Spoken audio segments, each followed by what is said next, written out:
Menguak motif kasus mutilasi mahasiswa di Turi Sleman, korban teman kedua pelaku. Polisi telah menangkap dua pelaku kasus mutilasi kasus pembunuhan yang disertai mutilasi dari Turi, Sleman. Dua pelaku ditangkap berinisial W, warga Magelang, dan RD, warga DKI Jakarta terkait kasus ini. RD berprofesi sebagai penjual kue di Bogor, Jawa Barat, sementara W bekerja sebagai karyawan salah satu tempat kuliner di Yogyakarta.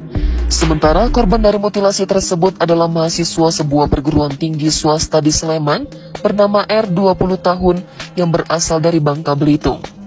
Selain menangkap dua pelaku, polisi mengamankan sejumlah barang bukti yang disita polisi dari kamar kos pelaku. Barang bukti tersebut diantaranya sebilah pisau, palu, ember, kompor gas, serta panci berukuran cukup besar. Selain itu, beberapa barang lain juga diamankan polisi termasuk satu unit sepeda motor. Polisi mengungkap barang-barang termasuk kompor dan panci ada keterkaitan dengan proses mutilasi yang dilakukan W, seorang pelaku yang beralamat sesuai KTP Magelang, Jawa Tengah, dan RD laki-laki beralamat KTP DKI Jakarta.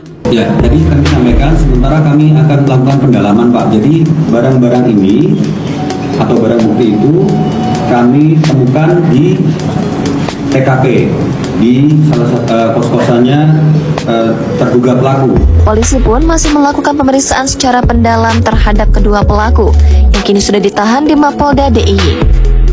Termasuk adanya motif tertentu dari para pelaku yang tega membunuh disertai mutilasi korban berinisial R tersebut. Hasil pemeriksaan intensif akan kami sampaikan berikut. Tapi yang jelas yang kita amankan ini ada hubungannya dengan tindak pidana dan peristiwa tersebut. Dia juga menjelaskan korban R sudah saling kenal dengan kedua pelaku. Namun sampai dengan saat ini polisi masih menelusuri motif pembunuhan keji tersebut. Berdasarkan informasi yang didapat, dari hasil sementara proses penyidikan mengungkap bahwa korban dimutilasi di sebuah kamar kos pelaku di Triharjo, Kapanewon, Sleman, Kabupaten Sleman. Jadi antara pelaku korban ini mengenal. Ini kita dalami terkait peristiwa pidananya, rekan-rekan. Peristiwa pidananya bagaimana bisa terjadi. Kedua pelaku disangkakan pasal 340 KUHP tentang pembunuhan berencana. Keduanya diancam pidana mati atau pidana penjara seumur hidup atau selama waktu tertentu, paling lama 20 tahun. Oke, jadi komunitasnya memang Itu, sehari-harinya komunitas ini melakukan perkelahian begitu atau semacam apa? Bisa dibilang apa? Mungkin bisa lebih jelas lagi agar pemirsa lebih paham mengenai komunitas ini. Ya, kekerasan fisik aja. Ya, kami dalam hal ini, Mas Alfat, kami dalam rangka pembuktian terkait dengan perbuatan pidana para pelaku. Ya, pemeriksaan itu masih berkisar di perbuatan peristiwa pidananya. Gitu ya? Oke. Apa kemudian yang membuat para pelaku ini memutuskan untuk memutilasi, membunuh lalu kemudian memutilasi korban?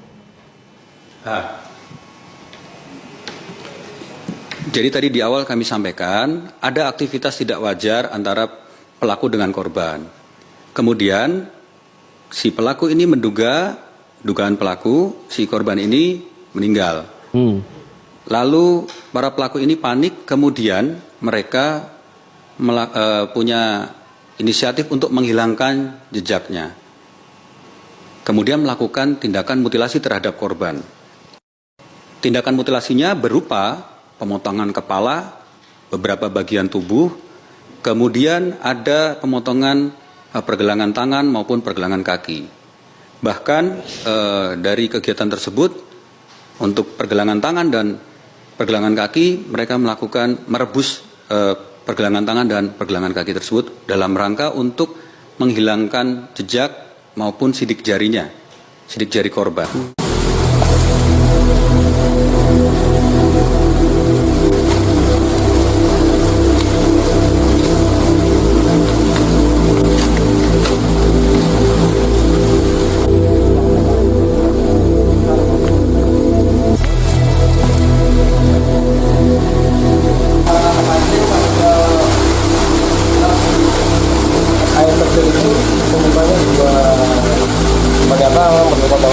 Apa yang dilihat, Pak? Saya melihat sebatas potongan tubuh manusia, satu pergelangan tangan kiri dan sepasang kaki sebatas mata kaki. Ada potongan tubuh lain Pak, daging atau? Kalau tambahan ditemukannya ada di atas atau di semak-semak berupa potongan daging. Berarti totalnya ada berapa Pak? Ada 4 potongan yang ditemukan di satu titik ini. Pak, kalau melihat bentuknya, kira-kira itu laki-laki atau perempuan Pak? Menurut saya pribadi, kalau melihat dari potongan tangannya itu lentik. Sepertinya punyanya cewek, punya perempuan.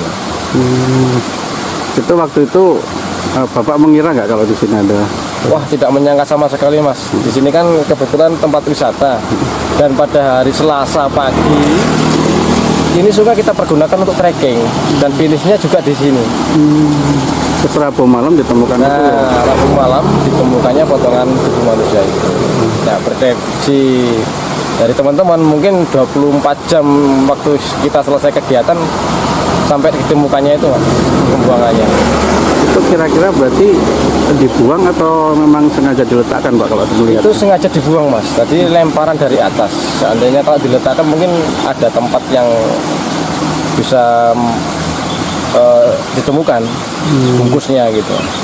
Tapi ada kecurigaan warga sekitar Pak melihat? Kemarin kita menurut informasi Pak Lurah untuk warga Bangunkerto nihil, kosong, tidak ada warga yang hilang ataupun pergi minggat, nggak ada. Mungkin dari Wonokerto ataupun dari desa yang lain kurang tahu.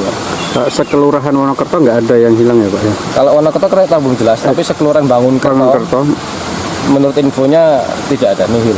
Artinya diduga mungkin warga luar sini ya Pak? Kalau menurut karakter pembuangannya kelihatan di luar dari Bangunkerto.